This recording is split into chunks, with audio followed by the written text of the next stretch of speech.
గుర్రంపేట గ్రామంలో జరిగే మినీ మేడారం సమ్మక్క సారలమ్మ జాతర ఏర్పాట్లపై రివ్యూ సమావేశానికి పంచాయతీరాజ్ మంత్రి దన్సరి అనసూయ సీతక్క విచ్చేశారు. జిల్లా కలెక్టర్ భవేష్ మిశ్రా సీతక్కకు పుష్పగుచ్చం అందజేశారు. భూపాలపల్లి ఎమ్మెల్యే గండ్ర సత్యనారాయణరావు ఈ సమావేశంలో పాల్గొన్నారు.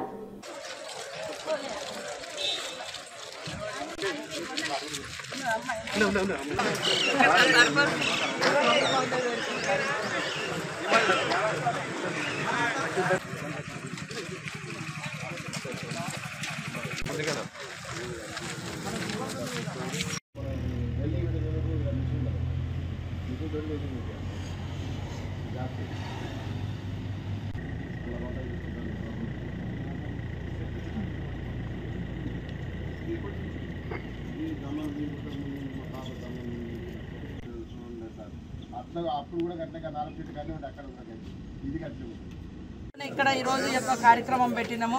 ఎక్కడైతే ప్రజలకు ఇష్టమైనటువంటి ప్రదేశాలు కానీ 10 మందికి ఉపయోగపడే ప్రదేశాలు కానీ గ్రామాలు కానీ వాడలు కానీ మరి పనులు కానీ వాటికి తప్పకుండా ప్రాధాన్యత ఇచ్చి అభివృద్ధి చేయాలన్నటువంటి లక్ష్యంతో ఈనాడున్నటువంటి సీఎం రేవంత్ రెడ్డి గారి ఆధ్వర్యంలో ఉన్నటువంటి కాంగ్రెస్ ప్రభుత్వం పనిచేస్తూ ఉంది. ఇలా ఉచిత బస్సు ప్రయాణం అంటే ఒక్కరికో ఇద్దరికో సెలక్షన్ కాదు, ఆ బస్సులో ఎవరైనా ఎక్కొచ్చు, ఏ మహిళలైనా ఎక్కొచ్చు అనే విధంగా మరి పెట్టడం జరిగింది. దాన్ని కూడా కొంతమంది తప్పుదోవ పట్టించి ఆడవాళ్ళు అంటే కొట్టుకుంటారు, లేకుంటే ఇంకోటి అనే దుష్ప్రచారాలు చేస్తున్నారు. మహబూబాబాద్ జిల్లా కేంద్రంలో మాలా మహానాడు శ్రేణులు స్థానిక అంబేద్కర్ విగ్రహం ముందు నల్ల బ్యాచ్లు ధరించి నిరసన చేపట్టారు. అద్దంకి దయాకర్కు బీఫామ్ ఇవ్వాలంటూ నినాదాలు చేశారు. ఈ సందర్భంగా మాలా మహానాడు రాష్ట్ర పోలీస్ బ్యూరో సభ్యులు భాస్కర్ మాట్లాడుతూ తొలుత ఎమ్మెల్సీ అభ్యర్థిగా అద్దంకి దయాకర్ పేరు ప్రకటించి మరుసటి రోజే మార్చారని, దయాకర్ కాంగ్రెస్ పార్టీ పట్ల వినయ విధేయతలతో ఉంటూ కాంగ్రెస్ పార్టీ ఎమ్మెల్యే అభ్యర్థుల గెలుపులోకి కీలక పాత్ర పోషించారని, ఆయన పార్టీకి చేసిన సేవలను గుర్తించి వెంటనే బీఫామ్ ఇవ్వాలని కాంగ్రెస్ పార్టీ అధిష్టానానికి విజ్ఞప్తి చేశారు. లేని పక్షంలో వచ్చే ఎన్నికల్లో కాంగ్రెస్ పార్టీకి తగిన గుణపాఠం చెప్తామని హెచ్చరించారు.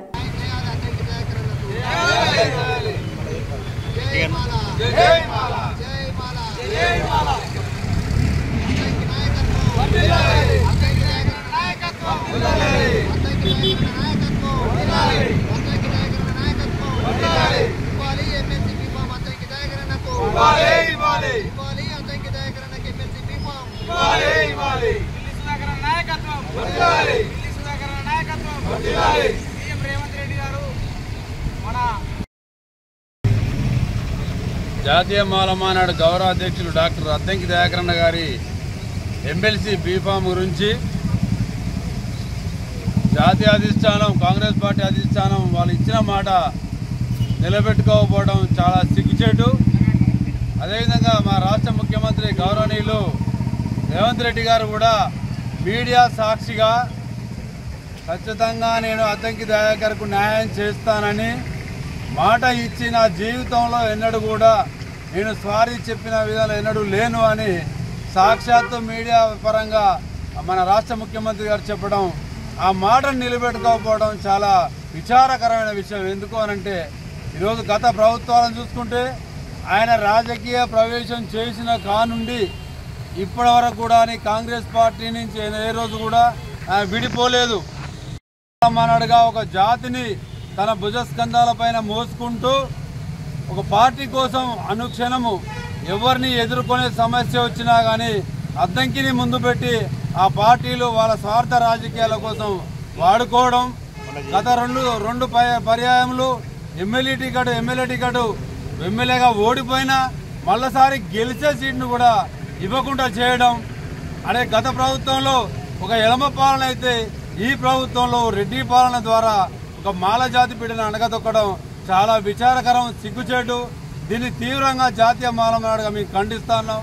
రాబోయే రోజులలో మేము తగిన బుద్ధి చెప్పాల్సిన విషయం ఉంటుంది. ఈ రోజు కనుక అద్దంకి దయాకర్కు బీఫామ్ ఇచ్చి ఎమ్మెల్సీగా ప్రకటించకపోతే అది మీరు చేసిన పనే.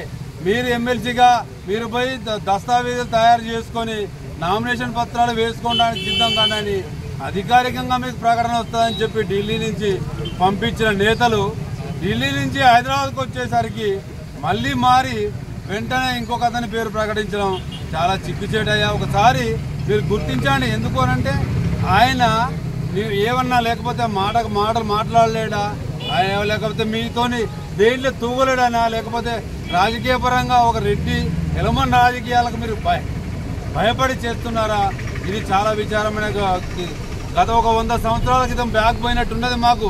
మాల జాతికి డాక్టర్ బాబాసాహెబ్ అంబేద్కర్ గారు మన జాతి ఎప్పుడు కూడా వెనుకబడి ఉండొద్దు, రాజకీయ పరంగా అన్ని విధాలుగా మన జాతి ముందుండాలి అంటే మీరు అందరూ కూడా భవిష్యత్తులో మంచిగా చదువుకొని జ్ఞానులై ముందుకు పోవాలంటే ఒక అంబేద్కరిస్ట్గా అంబేద్కర్ నమ్ముకున్న అంబేద్కర్ భావజాలం కలిగిన డాక్టర్ అద్దంకి దయాకర్ను ఈరోజు అనగదొక్కడం అంటే మా మాల జాతిని మొత్తం కూడా ఈ రాష్ట్రంలో అనగదొక్కే పరిస్థితి తీసుకొస్తున్నారు. కాబట్టి ఖబర్దార్ కాంగ్రెస్ నాయకులారా, కాంగ్రెస్ అధిష్టానానికి కూడా మేము ఈరోజు మీకు ఖచ్చితంగా మేము ఒకటి ప్రకటన చేస్తున్నాం. మేము మా ప్రకటన కనుక మీరు స్వీకరించి దయాకరణకు బీఫామ్ ఇవ్వకపోతే రాబోయే పార్లమెంట్ ఎన్నికలలో మాల సత్తా ఏందో చూపిస్తామని గుర్తు. జై భీమ్. ఈ రోజు ములుగు మండలంలోని శ్రీనగర్ నుండి ఏసునగర్ వరకు 5 కోట్లతో నిర్మిస్తున్న బీటీ రోడ్ పనులను పంచాయతీరాజ్ గ్రామీణాభివృద్ధి స్త్రీ శిశు సంక్షేమ శాఖ మంత్రి వర్యులు సీతక్క గారు ప్రారంభించారు.